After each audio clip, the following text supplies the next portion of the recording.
السلام علیکم ورحمۃ اللہ تعالی وبرکاتہ۔ بسم اللہ الرحمن الرحیم۔ وما خلقت الجن والانس الا لیعبدون۔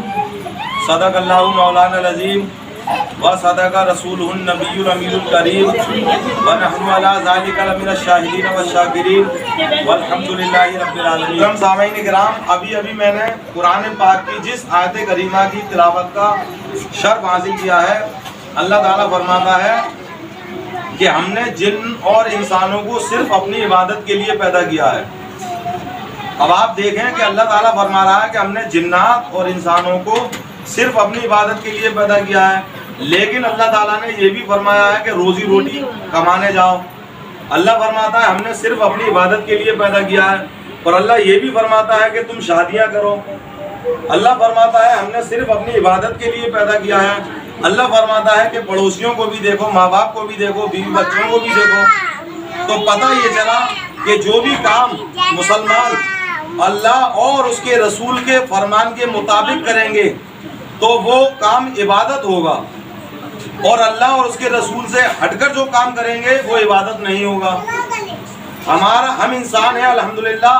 پہلی بات تو یہ ہے کہ اللہ تعالیٰ ساری کائنات کا بنانے والا ہے۔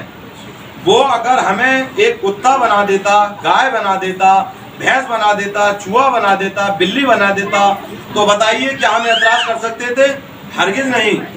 یہ تو اللہ تعالیٰ کا ہم پر فضل و کرم بہت بڑا احسان ہے کہ اس نے ہمیں ساری کائنات میں سے اشرف المخلوقات انسان بنایا۔ اور انسان کے علاوہ دوسری بات یہ کہ دنیا میں بہت سارے دھرم ہیں، سب سے بہتر دھرم جس کے بارے میں قرآن پاک میں اللہ تعالیٰ نے خود ارشاد فرمایا، ان الدین عند اللہ الاسلام، دین اللہ کے نزدیک صرف اسلام ہے، باقی جتنے بھی دین ہیں وہ اللہ کے نزدیک کوئی اہمیت نہیں رکھتے۔ اللہ کا جو دین ہے، آدم علیہ السلام دنیا کے سب سے پہلے انسان سے جو لے کر آئے وہ دین اسلام تھا، اور آج بھی موجود ہے اور قیامت تک چلے گا۔ تو سب سے پہلی بات کہ اللہ نے ہمیں انسان بنایا، دوسری بات کہ اس نے ہمیں مسلمان بنایا، اور تیسری بات یہ کہ اس نے ہمیں اہل سنت والجماعت بنایا، یعنی کہ ہمارے ایک ہاتھ میں نبی کے یاروں کا دامن ہے اور ایک ہاتھ میں نبی کے گھر والوں کا دامن ہے۔ ہم نبی کے یاروں کو بھی چاہنے والے ہیں اور ہم نبی کے گھر والوں کی بھی چاہنے والے ہیں۔ ہم صحابہ کرام کے چاہنے والے ہیں اور ہم کربلا کے میدان کے شہیدوں کے بھی چاہنے والے ہیں۔ یہ ہماری خوش نصیبی ہے۔ تو الحمدللہ ہم مسلمان ہیں۔ اللہ تعالیٰ نے ہمارے لیے پوری زندگی کو گزارنے کے لیے کام بتائے ہیں، انہی میں سے ایک کام ہے شادی۔ شادی کے بارے میں اللہ میں آیا ہے کہ حضرت ایک حضور کے صحابی ہیں کہ جن کی کرتے پر ایک دن ایک پیلا نشان لگا ہوا تھا۔ حضور صلی اللہ تعالیٰ علیہ وسلم نے پوچھا، ان کا میں نام بھول رہا ہوں، دھیان نہیں آ رہا، کہ تمہارے دامن پر یہ پیلا نشان کیسا؟ تو کہنے لگے کہ یا رسول اللہ، رات کو میرا نکاح ہوا تھا۔ تو فرمایا کہ اچھا، بڑی خوش نصیبی ہے، اللہ تعالیٰ تمہارے اس نکاح کو مبارک کرے، اور تم کل ولیمہ ضرور کرنا۔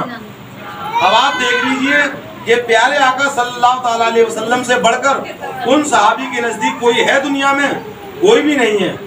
نبی نے یہ شکایت نہیں کی کہ تم نے نکاح کر لیا اور مجھے کیوں نہیں پوچھا۔ کیا شکایت کی؟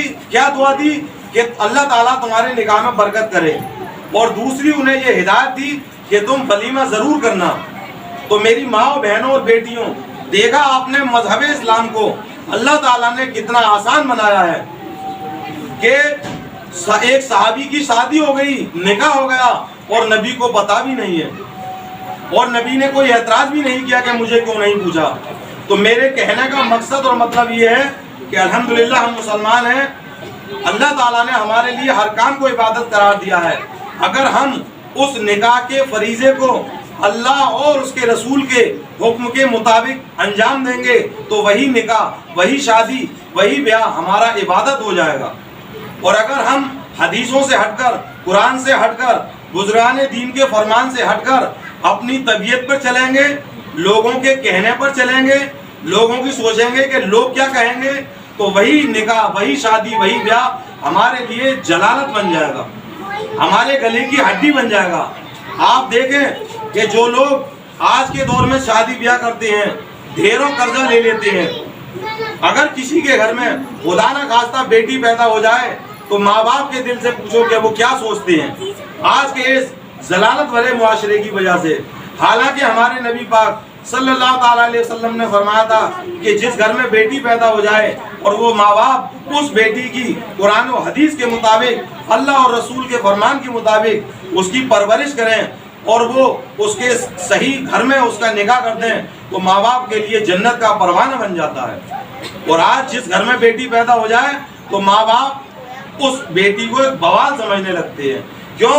इसलिए कि इस जालिम मुआशरे ने शादी को इतना मुश्किल बना दिया है, शादी को इतना कठिन बना दिया है, इतना दुश्वार बना दिया है कि जिसके घर में बेटी पैदा हो जाए तो माँ बाप को रातों को नींद नहीं आती। कि घर में 1, 2, 3, 4 जवान बेटियां हों तो माँ बाप के दिल से पूछो कि उनके दिलों पर क्या बीतती होगी। मैं अपनी माँ बहनों और बेटियों से गुजारिश करना चाहता हूँ और इस वजह से और गुजारिश करना चाहता हूँ कि माँ बहन बेटी वो होती हैं कि जिस तरीके से चाहें मर्द को चला सकती हैं, मर्द को जिस तरीके से चाहें ढाल सकती हैं। अपने अपने घरों पर जाएं, मेरी तकरीर सुन के अपने अपने घर वालों को हिदायत करें कि शादी ब्याह के अंदर हम कोई भी फजूल खर्ची नहीं करेंगे। हमने देखा है अभी कुछ दिन पहले एक साहब की मंगनी हुई, किसी की मंगनी हुई, किसी की मंगनी हुई, तो इतनी इतनी कीमती मंगनियां हो जाती हैं कि अगर जिस इंसान को अल्लाह ताला ने इस दुनिया में भेजा है हर इंसान अपना बोझ खुद उठाएगा। और मेरी माँ बहनों और बेटियों याद रखो, जो लोग नबी और कुरान अल्लाह और रसूल के फरमान से हटकर चलते हैं तो अदालत में जाकर देखो, कोर्ट कचहरी में जाकर। और मैं अपनी वीडियो के माध्यम से उन जाहिलों से भी कहना चाहता हूँ जो लोग अपनी बेटियों को अंधाधुंध अंबार लगा देते हैं दहेजों के और गरीबों की बेटियां अपने दिलों पे हाय सा महसूस करती हैं, रोती हैं, कुड़ती हैं रात के अंधेरे में, तो उनकी बेटियों के बहनों के दिलों पर क्या बीतती होगी कि तुमने शादी को इतना मुश्किल बना दिया। उन्हीं लोगों को जो कोर्ट कचहरी में जाके देख लो कितने मुकदमे चल रहे हैं, जिन्होंने मोटरसाइकिल दी, फ्रिज दी, स्कूटर दिया, वॉशिंग मशीन दी, सब कुछ दे दिया, फिर भी उनकी लड़की मायके में बैठी हुई है। क्यों? ये आसमान का थूका मुंह पर आकर गिरता है। मैं अपनी माँ बहनों और बेटियों से कहना चाहता हूँ कि शादी को आसान बनाओ, निकाह को आसान बनाओ, अपने शोहरों, भाइयों और बापों से कहो कि हमें सादा तरीके से शादी करनी है। अगर तुम्हें बेटी को देना ही है तो अपनी जायदाद में से एक हिस्सा दो। बेटे के 2 हिस्से होते हैं, बेटी का 1 हिस्सा होता है। ये हमारे रब का फरमान है। दहेज का कहीं पर भी कोई हुक्म नहीं है। आपने देखा होगा कि वो दूल्हा जो भीख मांगने आता है लड़की के दरवाजे पे तरह तरह के अंबार लगवा देता है, fridge, washing machine, scooter, motorcycle, यहाँ तक के कार। और जब मेहर की बारी आती है तो वो जंगली वो और उसका बाप और उसके रिश्तेदार क्या कहते हैं कि मेहर वो बांधो, मेहर फातिमी। अरे जाहिलो, जरा शर्म करो। तुम्हारे बाप की जो मेहर बनी, तुम्हारे दादा की जो मेहर बंधी, तुम्हारे परदादा की जो मेहर बंधी, यहाँ तक कि तुम्हारी 10वीं, 20वीं, 50वीं पीढ़ियों में जाकर जो मेहर बंधी, उस मेहर का मुतालबा करते हो 2023 का दहेज चाहिए। दहेज चाहिए 2023 वाला, 4 पहिए की गाड़ी वाला, और मेहर चाहिए तुम्हें 1400 साल पुरानी। अरे जाहिलो, आगे खोल कर देखो, जब इतना तुम्हें माल चाहिए तो मेहर भी इतनी चाहिए। और मैं तो ये कहता हूँ कि जितने भी जो लोग हैं मेरी वीडियो सुने, उन निकाह पढ़ाने वालों से भी कहना चाहता हूँ कि अगर 2-3 लाख का दहेज लगा हुआ हो तो कम से कम 1 लाख की मेहर बननी चाहिए। क्योंकि वो भिखारी जब 3, 4, 5 लाख का दहेज ले सकता है, क्या वो 1 लाख का मेहर नहीं दे सकता? जरूर दे सकता है। हमारी बीबी हजरत फातिमातुज़ ज़हरा रज़ियल्लाहु ताला अन्हा का आप लोगों ने निकाह के बारे में सुना होगा। निकाह के बारे में क्या दिया था? चटाई दी थी, घड़ा दिया था, लोटा दिया था, जानबाज दी थी। वो किसके पैसे थे? वो हजरत अली के पैसे नबी के घर में पहले आ गए थे। जब हुजूर सल्लल्लाहु अलैहि वसल्लम ने हुक्म दिया हजरत अली को कि मैं चाहता हूँ, अल्लाह ने हुक्म भेजा है कि अपनी बेटी का निकाह तुमसे कर दूं, तो आपने फरमाया कि आपकी जैसी मर्जी हो। तो फरमाया तुम्हारे पास कुछ है? कहने लगे मेरे पास ये ज़िरा है। तो ज़िरा को बेचा गया 400 मिस्काल में बिची। जब वो 400 रुपये आ गए तो वो उसको उठाकर नबी पाक सल्लल्लाहु अलैहि वसल्लम को दे दिया गया। उन्हीं 400 रुपये में से वो चीज़ें खरीदी गई। तो जो लोग कह देते हैं कि साहब नबी ने अपनी बेटी को मेहर दिया, वो दहेज दिया, तो दिया किसका? दूल्हा के पैसों का। तो आज के दौर में जो दहेज चाहता है, और जो मैंने देखा है जंगलियों को, नालायकों को, नंगों को, कि साहब हमारे दोस्त क्या कहेंगे, फलाने की शादी हुई कार मिली, हमारे दोस्त क्या कहेंगे, फलाने की शादी हुई फ्रिज मिला। अरे तुम्हें अगर यही सूझ रहा है, यही पूछ रहा है कि दोस्त क्या कहेंगे, तो 4-5 लाख रुपए लड़की वाले के घर पे भेज दे, पता भी नहीं चलेगी किसी को। वो मोटरसाइकिल, फ्रिज, वॉशिंग मशीन सब कुछ लगा देगा, जैसा कि हजरत अली की शादी में हुआ। तो मेरे कहने का मतलब और मकसद ये है कि निकाह को आसान करो।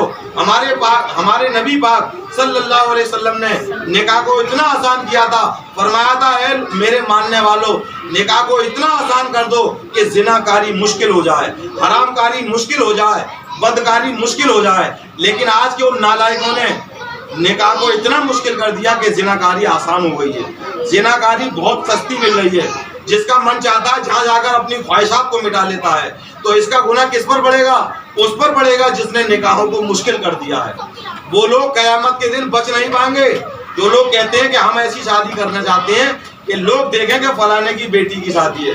अरे नालायक, तू अपनी बेटी की शादी करके लोगों को दिखाना चाहता है कि लोग देखें तेरी बेटी की शादी है।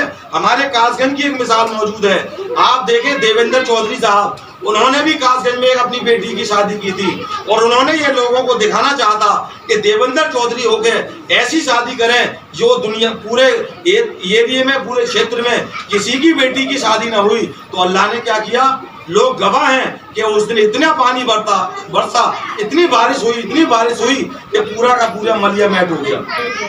बताइए देवेंद्र चौधरी साहब से ज्यादा कौन मालदार हो सकता है?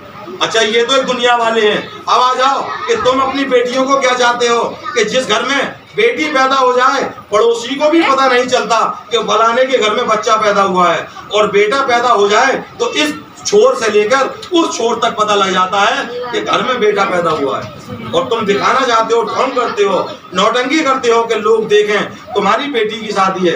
अरे बेटी की तो नबी की थी, कि जिनकी बेटी की शादी थी, और नबी का नसब किससे चला? बेटी से चला।